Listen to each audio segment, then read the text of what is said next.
அஸ்ஸலாமு அலைக்கும் வரஹ்மத்துல்லாஹி வபரகாத்துஹு. அல்ஹம்துலில்லாஹி ரப்பில் ஆலமீன் வஸ்ஸலாத்து வஸ்ஸலாமு அலா சய்யிதில் முர்சலீன் வ ஆலிஹி வ ஸஹ்பிஹி அஜ்மாயின். அல்லாஹ்வுடைய நல்லடியார்களே, பெரியோர்களே, இன்று வரலாற்று சிறப்புமிக்க உலகம் முழுவதும் பிரபலமாக பேசப்படக்கூடிய சாலிகான பெண்மணிகளில் நீங்கள் பார்த்தீர்கள் என்றால் அதிகமாக ஹதீஜா நாயகிக்கு அடுத்து, ஆயிஷா நாயகிக்கு அடுத்து அதிகமான பேர்கள் நீங்கள் பார்த்தீங்கன்னு சொன்னால் ஒன்று நஃபீசத்துல் மிஸ்ரியா என்று பேர் வைப்பாங்க, அல்லது ராபியத்துல் பசரியா என்று பேர் வைப்பாங்க. அதிகமான பேர் ராபியா, நஃபீசத்துல் மிஸ்ரியாங்கிறவங்க எகிப்து நாட்டினுடைய இறைநேச செல்விகள், ரொம்பவும் பிரபலமான இறைநேச செல்விகள், வணக்கசாலிகள். இரவு தஹஜ்ஜத் தொழுகையில் முழுவதும் தன்னை ஈடுபடுத்தி கொண்டவர்கள். பெருமானார் ஸல்லல்லாஹு அலைஹி வஸல்லம் அவர்களுடைய 4வது வழித்தோன்றல் அலி ரலியல்லாஹு அன்ஹு அவர்களுக்கு ஹசன் என்ற ஒரு மகன் இருந்தாங்க. அந்த ஹசன் ரலியல்லாஹு அன்ஹுக்கு தன்னுடைய பேரர் ஹசனுங்கிற ஒரு பேர் இருந்தாங்க, மகன் வழி பேரர். அவங்களுடைய மகன் ஜெயிதுக்கு மகன் தான் ஹசன். ஹசன் ரலியல்லாஹு அன்ஹு ரசூலுல்லாஹ்வுடைய பேரர். அதே ஹசன் ரலியல்லாஹு அன்ஹுக்கு பேரர் மகன் வழி. நம்ம பேரர் பண்ணலாம், மகனுடைய மகன் இருப்பாங்கல்ல, அதே மாதிரி ஹசன் ரலியல்லாஹுடைய மகனுடைய மகன் தான் இன்னொரு ஹசன். அந்த ஹசனுக்கு பிறந்தவங்க தான் நஃபீசத்துல் மிஸ்ரியா நாய். ஆக ஹசன் ரலியல்லாஹு அன்ஹுக்கு பேரனுக்கு மக அப்படின்னா நம்முடைய பழக்கத்தில் சொல்ல போனால் கொள்ளு பேத்தின்னு சொல்லுவாங்க. அலி ரலியல்லாஹு அன்ஹுக்கு எள்ளு பேத்தின்னு சொல்லணும், அப்படித்தானே சொல்லணும். ஆக ரசூலுல்லாவினுடைய 4வது தலைமுறையில் வந்த நஃபீசத்துல் மிஸ்ரியா நாயகி. இவர்கள் திருமணம் முடித்தது யார் அப்படின்னு சொன்னால் ரசூலுல்லாவினுடைய 4வது தலைமுறையில் வந்திருக்கக்கூடிய ஜாபர் சாதிக் இமாமுடைய மகன் இஸ்ஹாக்கை தான் இவங்க கல்யாணம் முடிச்சிருந்தாங்க. இவங்க பிறந்தது ஹிஜ்ரி 145. ஹிஜ்ரி 145 தான் இவங்க மக்காவில் பிறந்தவங்க. மதீனாவில் வளர்ந்தாங்க. இரையச்சம் உள்ளவர்களாக, உலக பற்றில்லாதவர்களாக, இரவு தொழுகையில் ஈடுபடுபவர்களாக திகழ்ந்த இவர்களுடைய வரலாறு ஒரு சரித்திரமாக, சகாப்தமாக திகழ்கிறது. இவங்க மக்காவை, அதாவது மதீனாவில் வளர்ந்த இவர்கள் மிஸ்ர் நாட்டுக்கு வந்தாங்க. அதாவது எல்லாருடைய வாழ்க்கையும் சரித்திரத்தில் இடம்பெறதில்லை. சரித்திரமாக வாழ்ந்தவர்கள் உலகத்தில் விரல் விட்டு எண்ணக்கூடியவர். இவருடைய வரலாற்றிலே ஒரு 6 அற்புதங்கள் பதிவு செய்யப்பட்டிருக்கு. அந்த 6 அற்புதங்களை நாம் தெரிவதன் மூலமாக நாமும் சரித்திரம் படைத்தால் நம் வாழ்க்கையில் இது போன்ற அற்புதங்கள் அல்லாஹ் வெளிப்படுத்துவான் என்பது நமக்கு இந்த வரலாறு சொல்லக்கூடிய பாடம். இவங்க மிஸ்ர் நாட்டில் வந்திருக்கும் போது யூதர்களுடைய பகுதியில் இவங்க தங்கியிருந்தாங்க. யார் வீட்டில் தங்கியிருந்தாங்க அப்படின்னு சொன்னால் ஜமாலுத்தீன் அப்துல்லா இப்னு ஜஸ்ஸாஸ் என்பவருடைய வீட்டில் தான் தங்கியிருந்தாங்க. இவங்களுடைய வீட்டுக்கு பக்கத்தில் நிறைய ஒரு சில மாதங்களாக யூதர்கள் தங்கியிருந்தாங்க. அதில் ஒரு யூத பெண்ணுக்கு தன்னுடைய மகள் ஊனமாக இருந்தார். ஊனம்னா ஆளை உடம்பே அசைக்க முடியாது, ஆளை தூக்கிட்டு தான் போகணும் அந்த பிள்ளைய, அந்த மாதிரி ஊனம். அந்த யூத பெண்ணுக்கு அப்படி ஒரு ஊனம் அந்த பிள்ளை இருந்தது. ஒரு நாள் அந்த யூத பெண்ணுங்க குளிக்க பாத்ரூமுக்கு, அந்த காலம்லாம் பாத்ரூமுக்கு நம்மளை மாதிரி அட்டாச்சாக கட்டியிருக்க மாட்டாங்க, கொஞ்சம் தள்ளி போய் தான் நினச்சிவாங்க, குளிக்க போவாங்க பாத்ரூம். அப்போ குளிக்க போகும்போது தன்னுடைய மகள்கிட்ட சொன்னாங்க, மகளே நான் குளிக்க போகிறேன், உன்னையும் சேர்ந்து தூக்கிட்டு போகிறேன் அப்படின்னு சொன்னாங்க. அப்போ மக சொல்லிச்சு, அந்த கேப்பா இருக்குல்ல, ஊனமுற்ற அசையாமல் இருக்குல்ல, அந்த மக சொல்லிச்சு, யூதருடைய அந்த யூத பெண்ணுடைய மக சொல்லிச்சு, அம்மா நான் வரல, நான் வீட்டில். அப்போ நீ தனியாக தான் வீட்டில் இருக்க வேண்டிய வரும்னு சொன்னான். இல்லை நம்ம பக்கத்து வீட்டில் நஃபீசா அம்மா இருக்காங்களே, அவங்க வீட்டில் என்னை வச்சுட்டு போமா, ஏன்னா பக்கத்து வீட்டில் தான் யார் இருக்கா, நஃபீசத்துல் மிஸ்ரியா நாயகி இருக்கிறாங்க, அந்த வீட்டில் வச்சுட்டு போமா அப்படின்னா. சில அவங்க நம்ம அக்கம் பக்கத்தில் ஏதாவது ஒன்றுனா வீட்டு சாவியே கொடுத்துட்டு போகிறாங்களா, வந்தால் கொடுங்க, ஒரு அமானிதத்துக்கு ஒப்படைச்சிட்டு போகிறாங்க தெரியுமா, பக்கத்து வீட்டு சாவியே கொடுத்துட்டு போவாங்க, நீங்கள் வச்சுக்கோங்க, அதில் மலைமையில் இருக்கு. அது மாதிரி என்ன செய்தாங்க, நபீசு மிசியா நாயிட்ட போய் இந்த புள்ளைய உங்கள் வீட்டில் விட்டுட்டு போகிறேன், நான் குளிச்சுட்டு வரேன்னு சொல்லி விட்டுட்டு போனாங்க. ஒரு மூலையில் கொண்டு வச்சுட்டு போனாங்க. நபீசத்தில் மிசிரியா நாயி தொழுக ஆரம்பிச்சிட்டாங்க. அவங்க கவனிக்கல, சரின்னு சொல்லிட்டாங்க. அப்போ அவங்க தொழுகிறதுக்காக வேண்டி ஒழுவு செய்துட்டு இருந்தாங்க. ஒழுவு செய்யும்போது அந்த தண்ணி அப்படியே வலிஞ்சு ஓடுது. இவங்க இருக்க அந்த புள்ள ஓரத்தில் இருக்கலாம், அந்த பக்கம் அந்த ஒழுவு செய்த தண்ணி அப்படி வருது. இந்த அம்மா அந்த சின்ன பிள்ளை என்ன செய்யுதுன்னு அந்த மனசில் அந்த பிள்ளைக்கு ஒரு நல்ல ஒரு எண்ணத்தை போடுறான் பாருங்க. அந்த தண்ணியை எடுத்து கையில் தேய்க்குது. அந்த புள்ள உடம்பு இருக்கு, கை இருக்குல்ல, உடம்பு தான் வேலை, கை வேலை செய்யுது. அந்த தண்ணி அந்த ஸல்லல்லாஹு அலைஹி வஸல்லம் ஒழுவு செய்தா சஹாபாக்கள் நினைச்சு அவங்க சண்டை போடுவாங்க தான் மிச்ச தண்ணியை எடுக்கிறதுக்கு. பிலால் ரலியல்லாஹு ஒரு சமயம் ஒரு சிவப்பு கூடாரத்திலேருந்து தண்ணியை கொண்டு வந்தாங்க. ரசூலுல்லாஹ் ஒழுவு செய்த தண்ணி துரத்தி எல்லாரும் பின்னாலே ஓடினாங்க. ஹதீஸில் வருது, ரசூலுல்லாஹ் காரி உமிழ்ந்தால் வல்லாஹி இன் தஹன் நஹம நுஹாமத்தன், ஒரு சளி வீழ்ந்தா கூட சஹாபாக்கள் கையேந்தி நிற்பாங்களாம், கீழே உலாத அளவு. அப்போ நல்லவர்களுடைய ஒரு மூமினுடைய எச்சி கூட ரசூலுல்லாஹ்வுடைய ஹதீஸ் இருக்கு. அதனால தான் பாருங்க, உலகத்தில் யாருமே வாய் வச்சு குடிக்க மாட்டாங்க, நம்ம ஆள் மட்டும் தான் வாய் வச்சு குடிப்போம். நம்ம வாய் வச்சு குடிப்போம் பார்த்திருக்கீங்களா? ஏன்னா ஒரு மூமினுடைய எச்சி இன்னொரு ஆளுக்கு என்னது, ஷிஃபான்னு சொல்லுவாங்க. கண்ணியத்திற்குரியவர்களே, இன்னைக்கு ஹவுதுல ஒழுவு செய்யறமே, ஹவுது எவ்வளவு பறக்கத் தெரியுமா? அது இன்னைக்கு எல்லாம் முடிஞ்சு போச்சு, எல்லாம் ஹவுதுல எல்லாம் விட்டுட்டாங்க நிறைய பேர். எத்தனை பேர் எல்லாருடைய கையை அதில் அலம்புதில்லாங்க, எல்லாருடைய எச்சி அதில் படுதில்ல. அது வாய் குப்பிக்கிற எல்லாமே அதை தெரிக்கத்தானே செய்யுது. அது ஒரு பறக்கத்தானது. அப்போ அந்த தண்ணியை எடுத்து மேலே தேய்ச்ச உடனே இவங்க தொழுகையில் இருக்கிறாங்க. அந்த புள்ள கையை தேய்ச்சி சரியாயிடுச்சு, கை அந்த காலில் தேய்க்குது, காலு நடக்க ஆரம்பிச்சு. உடனே அந்த புள்ள என்ன செய்யுதுன்னா, வேகமாக தன்னுடைய அம்மா வீட்டுக்கு வந்திருப்பாங்க அப்படின்னு அந்த பிள்ளைக்கு ஒரு டயத்தை கணக்கு பண்ணிட்டு, இந்த அம்மா நம்ம வீட்டுக்கு வந்திருப்பாங்கன்னு தெரிஞ்ச உடனே உழுந்து ஓடு, கதவு தட்டுது. அவங்க யாரோ ஒரு ஆள் வந்திருக்காங்கன்னா, இது நடக்க முடியாத புள்ள, நாம் கொண்டு வச்ச போது நம்ம தான் தூக்கிட்டு வரணும்னு நாங்கள் வேண்டி அவங்க நம்ம புள்ள தான் வந்திருக்குன்னு அவங்க என்ன செய்யல, உத்தேசிக்கல.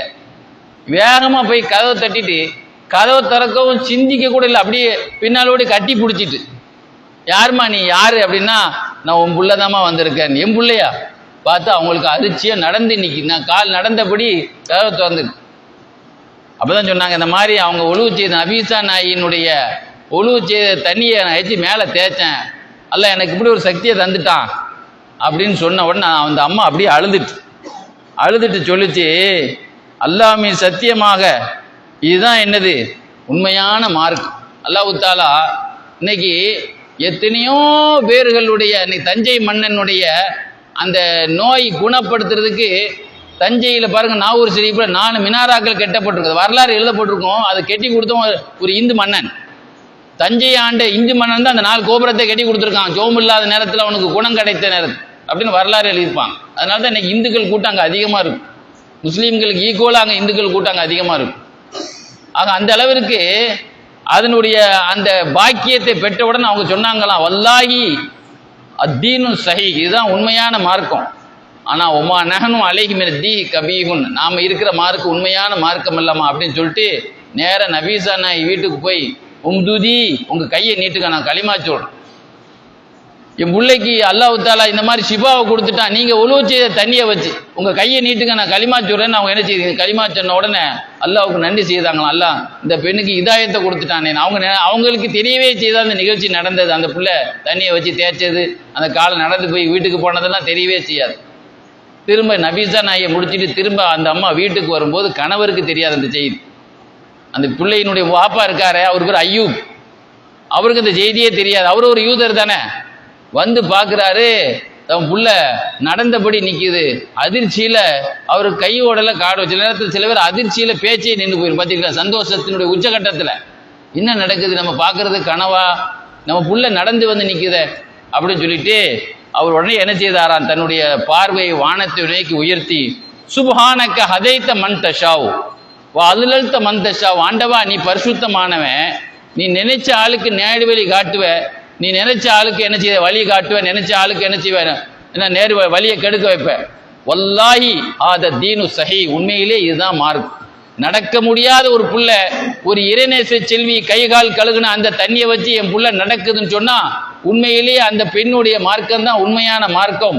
லா தீனுன் இல்லா தீனுல் இஸ்லாம், இஸ்லாத்தை தவிர. இன்னைக்கு பாருங்க, பெருமானார் ஸல்லல்லாஹு அலைஹி வஸல்லம் தன்னுடைய சபையில இந்த இஸ்லாத்தை பரப்பதற்கு பல அற்புதங்களை ரசூல்லா செய்தாங்க. எத்தனையோ பேருக்கு ரசூல்லாவுடைய உமிழ்நீர் ஏன்னா கண் நோய்க்கு ஏன்னா கண் குத்துன மருந்தாக இருந்தது. ரசூல்லாவுடைய எச்சி எத்தனை பேர்களுக்கு காயத்துக்கு விடுற களிம்பாக இருந்தது. பார்க்குறோமா இல்லையா? எத்தனை பேர் கை வெட்டி கை தொங்கிக்கிட்டே வரும். சல்லாலிசன் என்ன செய்வாங்க, ஒரு ஆப்ரேஷன் பண்ணா தான் ஒட்ட முடியும், அப்படியே அந்த கையை ஒட்டி விடுவாங்க. சல்லாலி அப்படி முட்டு ஒடிஞ்சு மாடியிலேருந்து கீழே விழுந்து ஒரு சாபி வந்தார், கையால் அப்படி தேய்ச்சி விட்டாங்க. ஆக பார்த்தீங்கன்னு சொன்னா சால்னா சட்டியில கிட்டத்தட்ட ஒரு 2 கிலோ 3 கிலோ கறியில தான் இருக்கும். சால்னா சட்டியில் ரசூலா உமிழ்வாங்க. 800 பேர் 1000 பேர் அந்த விருந்து சாப்பிடலாம். அந்த சால்னால கறி அல்ல அவ்வளவு பரக்கத்தை உருவாக்கி விட்டான். அந்த பரக்கத் வாயிலிருந்து வரக்கூடிய அந்த எச்சில் அந்த உமிழ்நீருக்கு அவ்வளவு பரக்கத்தை அல்லாஹ் கொடுப்பான். எச்சின்னு சொல்லக்கூடாதுப்பாங்க ரசூல் ஸல்லல்லாஹு அலைஹி வஸல்லம் பரக்கத்துக்கு உமிழ்நீர், அத மரியாதை. செருப்பு என்று சொல்வது கொச்சையான வார்த்தை. காலனின்னு ஒரு மரியாதையை சொல்லுமா இல்லையா? காலனிங்கிற ஒரு மரியாதையை சொல்லணும். அது மாதிரி அவர் என்ன செய்தார், உடனே போய் நபீசத்தின் மிஸ்ரியா நாய் அவங்களுடைய வாசல் படியில போய் தன்னுடைய கன்னத்தை வச்சு அப்படியே தேய்ச்சாராம், ஒரு மரியாதைக்கா. அதனால எல்லாம் தேய்ங்கன்னு சொல்றது இல்லை, ஒரு மரியாதைக்காக வேண்டிய. சில பேர் பாருங்க கையை பிடிச்சி முத்துவான், சில பேர் காலை பிடிச்சி முத்துவான், சில வேட்டியை பிடிச்சி முத்துவான். பார்த்திருக்கீங்களா? ஒரு பக்திக்கு என்ன செய்யணும்னு தெரியாம செய்வாங்க. அந்த மாதிரி நபீசா நாயினுடைய வீட்டு வாசல்ல போய் தன்னுடைய படி, அவர் இஸ்லாத்துக்குன்னு வரலையே, அதுக்கு பிறகு தான் களிமாவே சொல்றார். ஆக பாத்தீங்கன்னு சொன்னா வரலாற்றில் நிறைய அற்புதங்கள் எழுதியிருப்பாங்க. நாம இஸ்லாத்தில் ஒரு சட்டம் எழுதியிருப்பாரு, கிறிஸ்துவ பெண்ணை நம்ம கல்யாணம் முடிக்கலாம். என்ன குண்டத்திக்கு போடுறாருன்னு நினைக்காதியா, சட்டத்தை சொல்றேன், பொறுமையா கேளுங்க. யூத பெண்ணை கல்யாணம் முடிக்கலாம், யூத பெண்ணை முடிக்கலாங்க. எந்த யூத பெண்ணை முடிக்கலாம்? மூசா அலைஹிஸ்ஸலாத்துக்கு ஈமான் கொண்ட ஒரிஜினல் மூசா நபி வாங்கிட்டு வந்தாங்களா, தௌராத்தை ஒரிஜினலா வாங்கிட்டு வந்தாங்களா இல்லையா? எந்த மாற்றம் இல்லாம அந்த ஒரிஜினல் வேதம் நம்ம வேதம் தானே. அந்த ஒரிஜினல் வேதத்தை வரலாற கையாடல் பண்ணாம சுத்தமான அதே வேதத்தை பின்பற்றக்கூடிய ஒரு பெண்ணு நமக்கு இருக்குன்ட்டு அந்த குடும்பத்தினுடைய வரலாறு பற்றி பார்த்தா கரெக்டா நம்ம வரலாறும் கரெக்டா குடும்ப வரலாறும் கரெக்டா இருந்தா முடிக்கலாம்னு எழுதுவார். அதே மாதிரி ஈசா நபி வேதத்தை ஒரு பெண்ணு, ஈசா அலைஹிஸ்ஸலாம் இஞ்சில் வேதத்தை அல்லாஹ் கொடுத்தானா இல்லையா? பைபிள் இன்னைக்கு கையில வச்சிருக்கிறது அதல்ல, அது கையாடல் செய்யப்பட்டது. உண்மையிலே ரசூலுல்லாஹ் லெட்டர் போடும்போது இந்த மாதிரி ரோம் நாட்டு மன்னருக்கு எழுதுனாங்கல்ல, உங்கள்கிட்ட கடிதம் உங்கள்கிட்ட உண்மையான வேதம் இருக்கு, அதுல என்னை பத்தி குறிப்பு இருக்கு, நீ இஸ்லாத்துக்கு வந்தா உனக்கு 2 நன்மை கிடைக்கும், நாட்டு மக்கள் இஸ்லாத்துக்கு வருவாங்க, உனக்கு 2 நன்மை கிடைக்கும் சொன்னாங்களா இல்லையா? அந்த ஒரிஜினல் பைபிள் பார்த்து ஈமான் கொண்டு ஈசா நபியை கடவுள் என்று சொல்லாமல் ஈசா நபியை அல்லாஹ்வுடைய நபி என்று ஏற்றுக்கொள்ளக்கூடிய அந்த பைபிளை ஈமான் கொள்ளக்கூடிய ஒரு கிறிஸ்துவ பெண்ணு ஒரு ஆள் கல்யாணம் முடிச்சா அது கல்யாணம் செல்லும்பார். ஆனா அதுக்கு 1008 கண்டிஷன் இருக்கு, அந்த வரலாறு நமக்கு தெரியாது. ஆக அந்த அடிப்படையில் அவங்க காலத்தில் நபீசா நாயியுடைய காலத்தில் ஒரு மனிதர் ஒரு கிறிஸ்துவ பெண்ணுன்னா இதை மாதிரி ஒரிஜினலா ஈசா நபியை கொண்டு ஈமான் கொண்ட ஒரு ஆளை ஒரு பெண்ணை கல்யாணம் முடிச்சிருந்தார். முடிச்சிருக்கும் போது திடீர்னு அந்த ஒரு புள்ள பிறந்துச்சு, பெரிய பையனாகி வெளியூர்ல இருக்கும்போது எதிரிகள் கைது பண்ணி கொண்டு போயிட்டாங்க அந்த பையன்.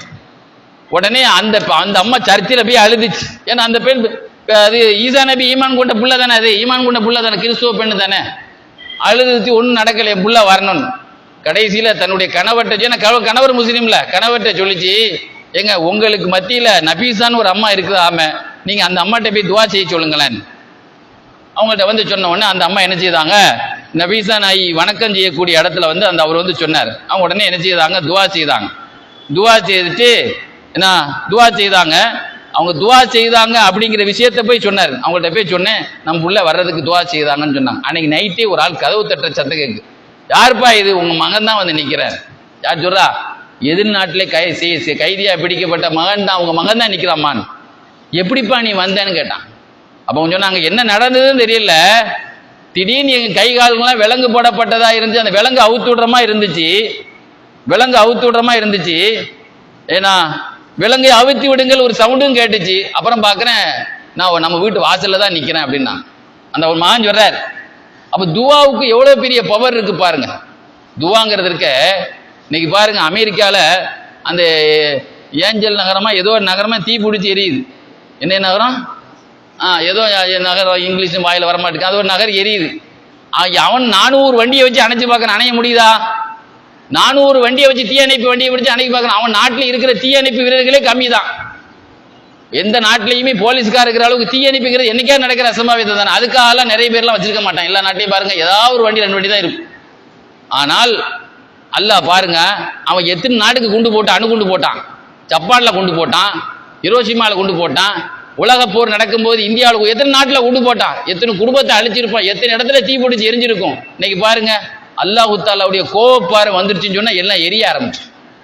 அதே சமயத்தில் துவா செய்ய ஆரம்பிச்சான்னு வைங்க, அந்த துவாவுக்கும் அல்ல ஒரு நிமிஷம் தான், தீ அணைப்பாடிலாம் தேவை கிடையாது, அவ்வளோ பெரிய பவர் இருக்கிறது. அது மாதிரி துவா செய்த உடனே அங்கே உள்ள கைதி வாசலில் வந்துன்னான், உடனே அந்த அம்மா இஸ்லாத்தை தழுவியது அப்படின்னு எழுதுவான். இது மாதிரி பார்த்தீங்கன்னா நைல் நதியினுடைய ஸ்பெஷல் என்ன அப்படின்னா, அங்கே மியூசியம், யார் மூசா நபியுடைய காலத்தில் அழிக்கப்பட்ட ஃபிரௌனுடைய உடல் அங்கே இருக்கு இல்லவா, ஒரு அற்புதம். நம்முடைய இமாமுடைய மக கூட அங்கே தான் இருக்காங்க, அவருடைய மருமகள் அங்கே சுற்றுலா, நிறைய இடத்துக்கு நான் சுற்றுலா போனேன், என்கிட்டே சொன்னேன், பள்ளியாசல் கிட்ட தான் சொன்னார், நிறைய இடத்துல நான் பார்த்தேன், பார்க்க வேண்டிய நிறைய இருக்குன்னு சொன்னார். அதில் உள்ள என்னன்னா நைல் நதி, நைல் நதி பேருக்கு தான் நதி, ஆனால் அது கடல், அது அதில் எது போகும், கப்பல்லாம் போகும். அப்படிப்பட்ட உலகத்திலே கடலுக்கு நிகரான நதி அது. அதாவது கடல் தண்ணி குறைஞ்சிட்டா கடலுக்கு மதிப்பு கிடையாது, கடலாக இருந்தால் தான் கடலுக்கு மதிப்பு. பார்த்தீங்களா, தண்ணி இருந்தால் தான் அதுக்கு மதிப்பு. அது மாதிரி வாய்க்கால் பாருங்க, மதுரையில் அந்த இது இருக்குல்ல, அந்த மதுரையில் ட்ரெயின் வரும்லங்க, கடைசியில் பாருங்க அந்த காவேரியா, அங்கே எல்லாம் சாக்கடையா இருக்கு, தண்ணி இல்லைன்னா சாக்கடையா மாறிடுமா, மதிப்பு இருக்காது இல்லைங்க, எல்லாம் அங்கே மாடு கட்டி போட்டிருக்காங்க. அது மாதிரி அந்த கடல் நைல் நதி திடீர்னு தண்ணி இல்லாமல் ஆயிப்போச்சு. மக்கள் எவ்வளோ கஷ்டப்படுவாங்க, நைல் நதியை நம்பியே வாழ்றவங்க எவ்வளோ பேர் இருப்பாங்க. அப்போ ரொம்ப கஷ்டப்பட்ட உடனே நபீசா நாயிட்ட சொன்ன உடனே தான் போட்டிருக்கிற முக்காடு இருக்குல்ல, முக்காடு தலையில போட்டிருக்கிற முக்காடு இருக்கு பார்த்தீங்களா, முக்காடு பொம்பளைக்கு போடுவாங்க முக்காடு, இந்த முக்காடை கொண்டு கொடுத்தாங்களாம். சல்லாலி உமர் அலிலான ஆட்சி காலத்தில் இதே பிரச்சனை இருந்தது, நைல் நதியில தண்ணி இல்லைன்னொடனே ஒரு குமரி புள்ளியை கொண்டு அறுத்து பலியிடுவாங்க, உடனே என்ன செய்யுது தண்ணி ஓடுன்னு சொல்லி ஒரு ஐதீகத்தினால அறுக்க போனாங்க. முஸ்லீம் ஆட்சி வந்த பிறகு இங்கே யாரையெல்லாம் அறுக்கக்கூடாது, எங்கள் கலிப்பாட்டை கேட்டுட்டு தான் அதை செய்வேன்னு சொன்ன உடனே லெட்ரு போட்டாங்க உமர்லான்னு, இந்த லெட்டரை போடுங்க, நைல் நதி நீ அல்லாவுடைய உத்தரவு போட்டு ஓடுறாயிருந்தா ஓடு, நீ இஷ்டத்துக்கு ஓடுறாயிருந்தா ஓட வேண்டாம்னு சொன்னோன்னே 2 லெட்டர் எழுதினாங்க. ஒன்று கவர்னருக்கு ஒரு லெட்டர் எழுதினாங்க, ஒன்று நதிக்கு லெட்டர் போட்டாங்க. லெட்டரை வச்ச உடனே அன்னைக்கு நைட்டே 16 அடி 16 மூலம் அகலமாக ஓடிச்சான். அப்போ அப்படி ஒரு அதிசயம் உமர் அலிலானுடைய வரலாறு எழுதப்பட்ட மாதிரி நபீசா மிஸ்ஸித் நாயுடைய அந்த முக்காடை தீக்கு அதில் போட்ட உடனே தண்ணீர் எக்கச்சக்கமாக, தண்ணீருடைய நீர் மட்டம் பயங்கரமானது. காலமாக அந்த தண்ணீர் எந்த ஏரியாவுக்கெல்லாம் போனதோ அந்த ஏரியா முழுதும் பேசப்பட்டதுன்னு சொல்லி வரலாற்றை எழுதுவான். அதே மாதிரி நீங்கள் பார்த்தீங்கன்னு சொன்னால் அவர்களுடைய காலத்தில் ஒரு சர்வாதிகாரி ஒருத்தர் இருந்தான், ஒரு அரசன் ஒருத்தன், ஒரு ஆட்சியாளர், ஒரு சிற்றரசன், ரொம்ப அட்டகாசமாக ஒரு ஆளை கைது பண்ணுறதுக்கா, அநியாயம் பண்ணுறதுக்கா, ஒரு ஆளை கைது பண்ணுறதுக்கா தேடி ஆளைய சொன்னான். அந்த ஒரு அப்பாவியான மனுஷர் என்ன செய்தாரு, நபீசா நாயிட்ட துவா செய்யுங்க, இனி ஒருத்தன் தேடி என்னை கைது பண்ணுறதுக்கா, என்னை அடிக்கிறதுக்காக, என்னை சித்திரவதை பண்ணுறதுக்காக ஒருத்தன் தேடி அலையறான் ஒரு அரசன், நீங்கள் என்னை துவா செய்யுங்க அப்படின்னு சொல்லி நபீசா நாயிட்ட அவர் துவா சொல்லுவோம்ல, ஒரு கஷ்டம் சொன்னால் நம்ம துவா செய்ய சொல்லுவோமா இல்லையா. உடனே அவங்க சொன்னாங்க, நீ போ, அல்லாஹ் உன்னுடைய பார்வையில் அவங்க பார்க்காம அல்லாஹ் அவன் கண்ணை திரையாக்கி போடுவான், நீ போனா, நீ அல்லாஹ்வுடைய காவலில் போன்னு சொன்னாங்க. போகும்போது அவர் என்ன செய்தாங்க, கைது பண்ணிட்டாங்க, போலீஸ் கைது பண்ணி அவருடைய அரசருக்கு முன்னால கொண்டு அவரை கொண்டு விட்டாங்க. விடும்போது அந்த ஆள் கேட்கிறாரு, அவனை எங்க, உங்க முன்னால தாங்க நிக்கிறாரு, எனக்கு தெரியலையா அவன் எங்க நிக்கிறான், இங்கதான் நிக்கிறான், எங்க நிக்கிறான், எங்கனக்கே தெரியலையா அப்படின்னு அவர் சொல்றாரு. அப்பதான் சொன்னாங்க அந்த போலீஸ்காரங்கெல்லாம், இவரை கைது பண்ணி கொண்டு வரும்போது அவங்கள்ட்ட துவா செய்ய சொன்னார் நபீசா நாயிட்ட, நீ போ, அல்லாஹ் அந்த உன்னுடைய அநியாயக்கார அரசனுடைய பார்வையிலிருந்து அல்லாஹ் அவனை காப்பாற்றுவான்னு சொன்னாங்க. உடனே அவர் சொன்னாரு, தெரியாம ஆண்டவா நான் என்னை பாவத்தை மன்னிச்சிரு, என் அட்டகாசத்தினால நான் யாருக்கு அநியாயம் பண்ணானோ அந்த அநியாயம் வளைக்கப்பட்டவனுக்கு என் கண்ணில் தெரியாத அளவுக்கு அல்லாஹ் என்னை என்ன செய்யிட்டான், மறைக்கிற அளவுக்கு நான் பாவி ஆகிட்டேனே ஆண்டவா, இனிமேல் இந்த தப்பை நான் அநியாயமா பண்ண மாட்டேன் அப்படின்னு சொன்ன பிறகுதான் அவர் கணக்கு தெரிய ஆரம்பிச்சு. அதோடு திருந்திட்டார். திருந்துறன்னா எப்படி, அஸ்தக்ஃபிருல்லாஹ் அப்படின்னு சொன்னா மட்டும் போதுமா, உடனே தன்னுடைய சொத்தை புள்ள மொத்தமா ஒண்ணு கூட்டினார். அத்தனை சொத்தையை என்ன செய்தாரு, அனாதைகளுக்கு பங்கு வச்சு கொடுத்தார், குடும்ப ஏழைகளுக்கு பங்கு வச்சு கொடுத்தாரு. நபீசா நாய்க்கு ஒரு 1000 வெள்ளி அனுப்பி வச்சார். நபீசா நாய் என்ன பண்ண, அவங்க பேங்க்ல போடல, அந்த கூட்டத்தில் யாரெல்லாம் அங்கே உட்கார்ந்து இருக்காங்களோ ஒரு ஆள் பாக்கி விடாம அத்தனை பேருக்கு அதை பங்கு வச்சு கொடுத்தாங்க. பங்கு வச்சு கொடுத்துட்டு தான் நோம்பு துறக்க நீங்க எதா வைங்களேன்னு தான் ஒரு நூல் திரிச்சிட்டு இருந்தாங்க. அந்த நூல் திரிச்ச காசு 1 ரூபா கொடுத்து தான் நோம்பு திறக்க காசு வாங்கினாங்களாம், ஜாமான் வாங்கினாங்களா, 1 ரூபா கூட அதுல இருந்து என்ன செய்யல அவங்க எடுக்கல. எவ்வளவு பெரிய நிகழ்ச்சி பாருங்க. இதே மாதிரி இன்னொரு செய்தி கடைசியா எழுதியிருப்பாங்க, அல்லாமாக அஸ்ஹரி தன்னுடைய கவாக்கிபு செய்யாரா நூல் எழுதியிருப்பாரு. ஒரு வயசான பாட்டி, அவங்க காலத்துல 4 அநாத பிள்ளை, வாப்பா கணவர் கிடையாது அந்த அம்மாவுக்கு. ஒரு வயசான பாட்டி 4 பிள்ளைய வச்சு வளர்த்துட்டு இருக்கு. அந்த அம்மாவுடைய தொழில் என்னன்னா நூல் திரிக்கும், பஞ்சு எடுத்து நூலாக்கி பஜார்ல போய் விற்கும். பாதி சரக்கு எடுக்கும், பாதி சாப்பாடு வாங்கிட்டு வரும். இதுதான் அந்த அம்மாவுடைய புலம். அது பஞ்சு ஆக்கி நூல் திரிச்சு என்ன செய்யும்னா அது அப்படியே ஒரு சிவப்பு போர்வையில் பொருந்தி கொண்டுமா லோடு தலையில் வச்சு கொண்டு போகும். ஒரு நாள் ஒரு பெரிய பறவை அப்படியே தூக்கி அதை பிடுங்கிட்டு ஓடிட்டு அந்த அம்மா அப்படி பயந்துக்கு மயங்கி கீழே விழுந்துச்சு. என் பொழப்பு போயிருச்சு, என் பிள்ளைகளுக்கு எப்படி இன்னைக்கு செத்து போயிருமா, என் பிள்ளைய பசி பட்டினி யார் கொடுப்பா, இன்னைக்கு ஹோட்டல் இருக்கு, இன்னைக்கு அந்த காலத்தில் எங்கள் ஹோட்டல் இருந்தது அவசரத்துக்கு வாங்குறதுக்கு. ஆக இந்த மாதிரி எல்லாரும்லாம் பிச்சை எடுக்க மாட்டாங்க. அன்னைக்கு பாருங்க, நேற்று ஒரு பள்ளியாச்சல போய் நிற்கிறேன் எங்கள் ஊர் பள்ளியில். அந்த பிள்ளைய பார்த்தோடனே பாவமா இருக்கு. ஒரு சின்ன பிள்ளை காலை கெட்டு போட்டு கீழே உட்காந்துருக்கு, ஒரு 4 வயசு பிள்ளை. ஒரு ஆள் துண்டு வச்சு நிற்கிறாரு, ஒரு கோசா போட்டு பொம்மனுக்கு என்னமான்னு கேட்டேன். தெருல நின்றுடுச்சு, ஒருத்தன் வண்டி அடிச்சுட்டு போயிட்டான். சாகுற மாதிரி போறான். இன்னைக்கு இவன் பெரிய விமானத்தில் ரென்பேல போற மாதிரி போறான். அந்த பிள்ளைய அடிச்சுட்டு உட்காந்துருக்கான் பாருங்க, பிச்சை எடுக்க விட்டான் பாருங்க. ஒரு கெட்டுதான் அந்த என்ன எலும்பு முறிஞ்சு போச்சு. ரோட்ல போறாங்க, அப்படி போறான், தெருல போறான் அப்படி. அது வேற ஒரு யானை பைக்கு மேல ஒருத்தர் மேலே ஏறி உட்காந்துருக்கான், ஒருத்தன் பின்னால வேற. அவன் கூட வேகமா போகணும். அந்த பிள்ளையை பார்த்தாலே 5 ரூபா கொடுத்துருவான், 500 ரூபா கொடுத்துருவான். அந்த மாதிரி இன்னும் கெட்டு போடணுமா, அது அப்படியே முழிச்சாப்புல பெரிய யானை கெட்டு போட்டுருக்கு அந்த பிள்ளைக்கு. அது என்ன செய்யும், இந்த லீவு நேரத்தில் விளையாண்டு நின்றுக்கும். இந்த மாதிரி நாய் மாதிரி என்ன செய்யறான், நாயை துரத்திட்டு போற மாதிரி என்ன செய்யறான் போறான். இன்னைக்கு சரி விஷயத்துக்கு வரேன். அதே மாதிரி புடுங்கிட்டு போனவனா அந்த அம்மா என்ன செய்ச்சு, அழுதுட்டு என் பிள்ளையில என்ன செய்வேன், இப்படி ஒரு பறவை புடுங்கிட்டு போயிட்டேன். அப்போ சொன்னாங்க நீ அழு எல்லாரும். அப்புறம் முசாரான பிறகு மயங்கி விழுந்துட்டு ரெண்டாவது அழுதுச்சு. நீங்க நபீசா நாய்கிட்ட போய் சொல்லுங்க. நபீசா நாய்கிட்ட போய் சொன்னவன அவங்க என்ன செய்தாங்க, துவா செய்தாங்களா, மேலானவனே, சக்தி வாய்ந்தவனே, அனைத்துக்கும் சொந்தக்காரனே, அடக்கி ஆள்பவனே, உன்னுடைய அடிமை பெண் பாதிக்கப்பட்ட உன் பெண்ணுக்கு, இந்த அடிமை பெண்ணுக்கு வஜ்புர், நீ அதுக்குன்னா நிவர்த்தியை நீ பண்ணி ஆண்டவா அப்படின்னு துவா செய்தாங்க. சொல்ல வேண்டிய சொன்ன கடிதம் எழுதவங்க எழுதின உடனே சேன்சன் ஆயிருந்தாங்க, அல்லாட்ட உத்தரவு வந்துடும்லாங்க. கொஞ்ச நேரத்தில் கப்பலில் வந்து ஒரு கூட்டம் வந்து இறங்குச்சு. வந்து கேட்குது, நபீசா நாய் வீடு எங்கே இருக்கு அப்படின்னு கேட்டாங்க. என்ன விஷயம்னு கேட்டாங்க. இல்லை நாங்கள் கப்பலில் வந்துட்டு இருந்தோம், திடீர்னு நல்லா தான் வந்துட்டு இருந்தோம், அல்ஹம்துலில்லாஹ் நல்ல பயணம் நல்லா இருந்துச்சு. இந்த ஊருக்கு மிக எகிப்து நாட்டுக்கு நெருங்கும் போது திடீர்னு கப்பல் ஒரு பக்கம் ஓட்ட விழுந்துட்டு, ஓட்ட விழுந்து தண்ணி வர ஆரம்பிச்சு. திடீர்னு பார்த்தா ஒரு பறவை கொண்டு வந்து ஒரு மூட்டையை கொண்டு போட்டுச்சு. அது இடத்துல அமுக்கம், உடனே தண்ணி நின்றுச்சு. அல்ல என்ன செய்யறான் பாருங்க, எங்கே உள்ள ஆபத்தை எங்கே எப்படி காப்பாத்துறான் பாருங்க. அங்க ஓட்ட விழுந்துருச்சு, அங்க இருந்து அந்த பறவை கொண்டு வந்து அங்க அமுக்கி. அப்ப உடனே நாங்க அல்லாஹ்வுக்கு நன்றி செய்தோம்.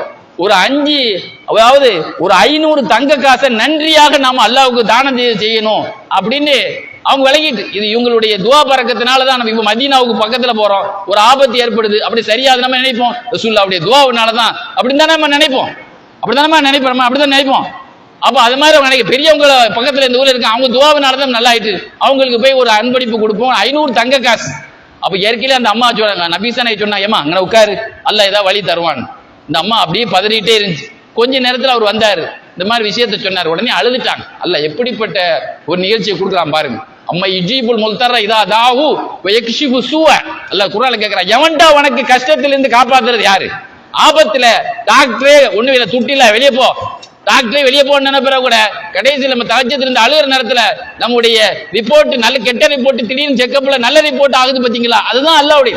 நான் தாண்டா அவனை காப்பாத்து. எவன் டாக்டர் கை விட்டுருவான், கூட பிறந்தவன் கை விட்டுருவான், எல்லாரும் கை விட்டுருவான், நான் கை விட மாட்டேங்கிறான்ல. பாருங்க, கடைசியில 500 தங்க காசை கையில கொடுத்தான். உனக்கு எவ்வளவுமா உனக்கு அந்த நூல்ல லாபம் கிடைக்கும்? 20 வெள்ளி தான் கிடைக்கும். 20 எங்க இருக்கு, 500 தங்க காசு எங்க இருக்கு? 500 தங்க காசுங்கிறது என்ன தெரியுமாங்க, கிட்டத்தட்ட எத்தனையோ கிலோ கணக்க தங்கம் அது. ஆக 20 வெள்ளிங்கிறது சாதாரணமான அது ஒரு சில 5000 கூட அவ்வளவுதான் மதிப்பு வரும். அப்படிப்பட்ட ஒரு பெரிய ஒரு அதிசயம் உள்ள நபி அவங்க, ஒரு ஞானி இவங்க மட்டும் இல்லைங்க. தாயை அடக்க இன்னைக்கு பாருங்க, எத்தனை தலைமுறை வாழ்வான்னு சொல்லி 10 பங்களா கட்டி வச்சிருக்கான் இன்னைக்கு நிறைய பேர். அவன் 10 பங்களால இருக்க போறான், நான் ஒரு பங்களால தான் இருக்க போறான். ஆனா தாய் இறக்குறதுக்கு முன்னாலே தன் கபரு தோண்டி வச்சிருந்தாங்க வீட்டுல. அதுல இருந்து 6000 குர்ஆனை முடிச்சிருக்கிறாங்க. ஒரு சமயம் சக்கராத்து ஹால்ல நோன்பு வச்சிருந்தாங்க. ஏங்க இந்த கஷ்டத்துல நீங்க நோன்பு வைக்க, நோன்பு தரங்க அப்படின்னு சொன்னவன அல்லாஹ் காப்பாற்றுவானாக. என் உயிர் பிரியும் பொழுது நான் நோம்போடு பிரியும்பதற்காக நான் 30 வருஷம் தவம் இருந்து எதிர்பார்த்துட்டு இருக்கேன். 30 வருஷம் என்னுடைய கனவு என்னது, நான் இறந்தால் நோம்பா இறக்கிறதுக்காக நோன்பு வச்சுட்டு இருக்கேன். அதை சிதைக்கலாம் நீங்க பாக்குறீங்களா அப்படின்னு சொல்லி அந்த நோம்புலயே இறந்தாங்க. ஆல இம்ரான் சூரா ஓதுறாங்க. அந்த ஆல இம்ரான் சூரா குர்ஆனுக்கு வரும்போது லஹும் தாருஸ்ஸலாம் இந்த ரப்பியும், அவர்களுக்கு தாருஸ்ஸலாம் என்று சொர்க்கம் அல்லாஹ்விடத்தில் இருக்கிறது என்ற ஆயத்து வரும்போது அப்படியே ரூஹு போயிடுச்சு. ரூஹு எப்போ போச்சு? அவர்களுக்கு தாருஸ்ஸலாம் சொர்க்கத்தில் 8 சொர்க்கத்துக்கு ஒரு சொர்க்கம் பேரு தாருஸ்ஸலாம். தாருசலாம் என்ற சொர்க்கம் அவர்களுக்கு இருக்கிறது என்று சொல்லும்போது ரூஹ் நின்றுச்சுங்க. எப்படிப்பட்ட தீர்க்க தரிசனம்! அவர்கள் ஒபாத்தான பிறகு அந்த மிஸ்ர் நாடு முழுவதும் லைட் எரிந்தது. மிஸ்ர் நாட்டில் எந்த குடிசையும் கூட இருட்டாகல. எல்லாருமே இந்து முஸ்லீம் யாரெல்லாம் அத்தனை பேரும் அனுபவிச்சாங்க அந்த துவாவில். அந்த ஊர்ல எல்லா மலைகள் காடு பாலைவனம் முழுவதும் ஜனாசா தொழுகை நடந்தது அவங்களுக்காக வேண்டி. நீங்க பாருங்க, ஒரு சினிமாவில் உள்ள முக்கியமான ஆளு, அவர் நிறைய உதவி செய்ததற்காக வேண்டி ஒரே நேரத்தில் மெட்ராஸ்ல எவ்வளவு கூட்டம் கூடுது. அண்ணாதுரை இறந்த உடனே இன்னைக்கு ரயில்ல எத்தனை மேலே எல்லாம் ஏறி போனா பேச்சில கவர்ந்தவன், ஒரு பேச்சில கறந்தபடி இவ்வளவுனா அவ எவ்வளவு பெரிய துவாவை பெற்றிருப்பாங்க. அந்த அளவுக்கு அந்த நாட்டு மக்கள், அவருடைய கணவர் அபு இஸ்ஹாக் என் மனைவியை நான் மதீனாவில் கொண்டு அடக்க போறேன், சஹாபாக்களுடைய அடக்க ஸ்தலத்தில் அடக்க போறேன்னு சொன்ன உடனே எல்லாரும் போராட்டம் பண்ணாங்களாம். ரசூலுல்லாஹ் கனவுல சொன்னாங்களா, குறுக்கீடு பண்ணாதீங்க, இவங்க பரக்கத்து எங்க நாட்டுக்கு கிடைக்கணும், எங்க நாட்டுல இவங்க அடக்கப்படணும், இந்த ஜனாசாவை உணவை எடுக்க விட மாட்டோம்னு சொன்ன உடனே ரசூலுல்லாஹ்வே கனவுல சொன்னாங்களாம், எப்பா நீங்க இடைஞ்சல் பண்ணாதீங்க, மக்களுக்கு அவங்களுடைய பரக்கத்து கிடைக்கட்டும். இன்னைக்கும் அந்த இடம் துவா ஒப்புக்கொள்ளப்படக்கூடிய இடமாக இருக்கிறதுன்னு எழுதுவாங்க. அவங்களுடைய காலத்துல ஒரு தடவை மழை வந்தது, ஒழுசிய தண்ணி எடுக்க அனுப்புனாங்களா அவங்களுடைய அடிமைய, காலு நனையவே இல்லைங்க, தண்ணியை கொண்டு வந்துட்டாங்க. அந்த அளவுக்கு இன்னைக்கு சாக்கடையாயிரும் மலையில் நடந்து போனா. அப்படிப்பட்ட ஒரு அற்புதமானது. அல்லாஹ் சுப்ஹானஹு வ தஆலா நம்முடைய இந்த இறைநேச செல்லியுடைய வாழ்க்கையை நாமும் முன்மாதிரியாக கொண்டு வரலாற்று சிறப்புமிக்க பெண்மணிகளாக அல்லாஹ் நம்முடைய பெண்மணிகளையும் அல்லாஹ் ஆக்கியருள் புரிவானாக. வாஹிர் தாவான் அல்ஹம்துலில்லாஹி ரப்பில் ஆலமீன். அஸ்ஸலாமு அலைக்கும் வரஹ்மத்துல்லாஹி வபரகாத்துஹு.